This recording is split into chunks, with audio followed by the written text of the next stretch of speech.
show you how to do a basic oil change, which can save you money.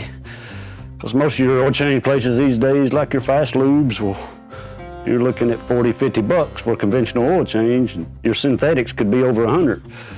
But I know you don't always have access to a lift like this, but if you have a jack and jack your car up, you want to get under it and find your oil pan, and there will be a plug in the side of it. So you just want to loosen it, and do be careful, because if your car is run, this will be hot, and it will burn you. We have a catch basin here which if you do it yourself, you have just a little pan to catch it in, because you don't want it to go into the ground, or you want to get rid of it properly. Just when you take this plug out, just do it kind of quick, because if that oil is hot, it will get you. While you're under your vehicle, if you'll just kind of glance around and maybe look at your tires, and if you see any leaks, oil, grease, something you would want to address. But and while that's going, you can loosen your oil filter, and all those are in different locations also.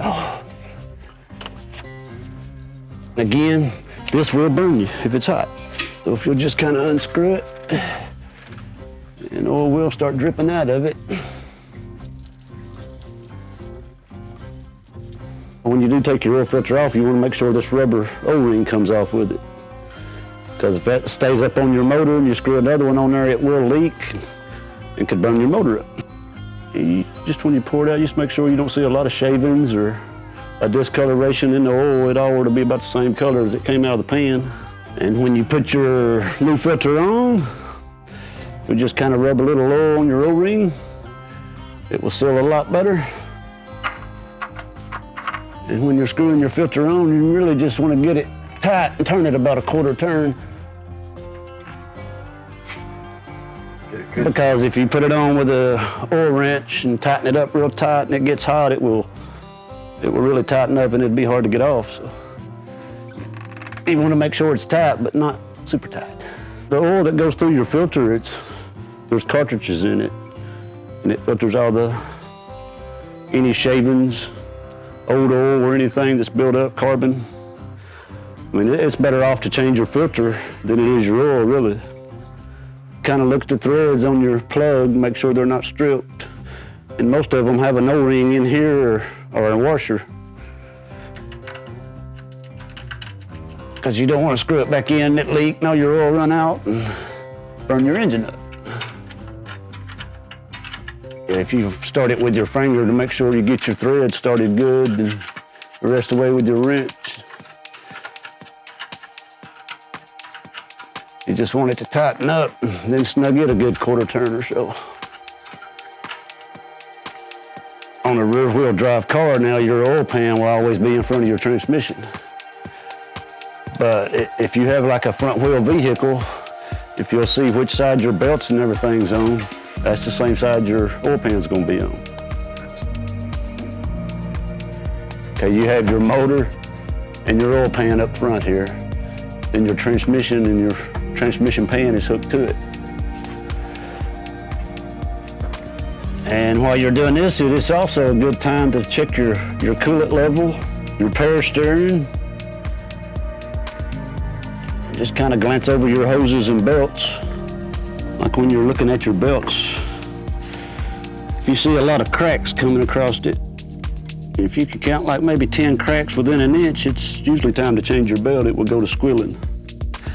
And like on your hoses, if you'll just kind of look and kind of feel around, see if you feel any soft spots or see any bigger places than the hose is, it's coming apart and swelling up, but these look good.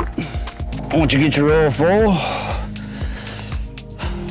this is your transmission stick. It's usually behind your oil stick.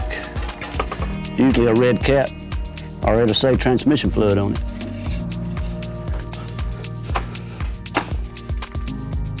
But most vehicles, let me wipe this off. It has a hot and a cold reading on it. The cold reading there at the bottom and the hot there at the top. Now to check your hot, the vehicle has to be run and up to operating temperature before you can check the hot reading. Since this vehicle is hot, we will crank it and check it.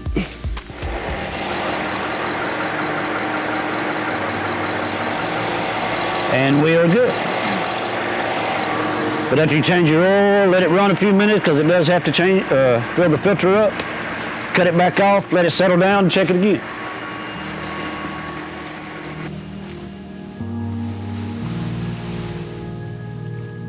The difference between gas and diesel. A diesel runs on compression. It has no way to spark the fuel other than the pressure of the cylinder. That's why they've gone to using high pressure oil, because they've lowered the compression, and to atomize the fuel, it'll bust quicker and it'll actually burn easier than it used to. Now, gas, on the other hand, has to have a spark plug, and when it goes into the cylinder, the plug fires the fuel. Now, the difference is, like when you're going down the road and you pull into a station and you put diesel in your gas and you start to drive off and you realize it, or you have driven off, at that point in time you need to shut it down. The whole system needs to be drained and cleaned, and there's a good possibility all you'll have to do is replace the fuel and the filter and clean the tank. It generally will not hurt a fuel pump in a gasoline. It may or may not hurt the injectors, depends on how far you drove it. Now, you can tell when you're driving a truck that's got diesel and gas mixture, it will not run proper. It'll smoke, it'll clatter, it'll sound like it's just coming apart. It has no power. Now on a diesel, it does just the opposite. If you put gasoline in a diesel, it'll actually start running better, and it'll actually create heat, and the motor will actually get hot enough it'll melt down. And it's capable, if you put enough gas to it, it can actually blow the motor apart. It's not likely, but it can. The motor will run away because it gets so hot, it'll start running on its own. Now, the gas in a diesel is more dangerous than diesel in a gas. So if you're driving a diesel and you put gas in it, the second you realize it, you need to stop, shut it off, and have everything clean. And in some cases, the ejectors, your fuel filters, your lines, and your tank, and possibly an electric pump may have to be replaced. The injectors, reason they will have to be in place, if you run them far enough, they'll actually start melting from the fuel burning so hot. It's just like a torch on the end of the injector. Where a gas is sprayed out and the fuel goes through it, it's a colder burn than it would be normally. That's why the engine will not run proper, because it's a lower grade fuel than gasoline. Diesel's considered a lower grade than gas, and it does not catch fire like gas, but it will burn. And also, another thing you need to understand is brake fluid is very flammable. It will catch fire and burn. Do not let brake fluid get on exhaust manifolds or anything of that nature if you're under your hood servicing your cars.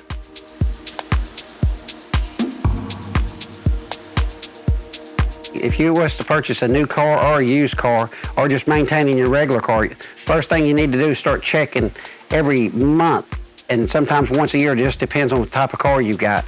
Check on your recalls, your bulletins, and any other special policies that they're doing. Like Toyota, they have a policy where they're fixing a bunch of the airbags, and they're also fixing a bunch of the ABS brakes that people was told it was not repairable. And there's thousands of dollars, and in case the price exceeds the cost of the car, they will buy the cars from you in most cases, if you're reasonable.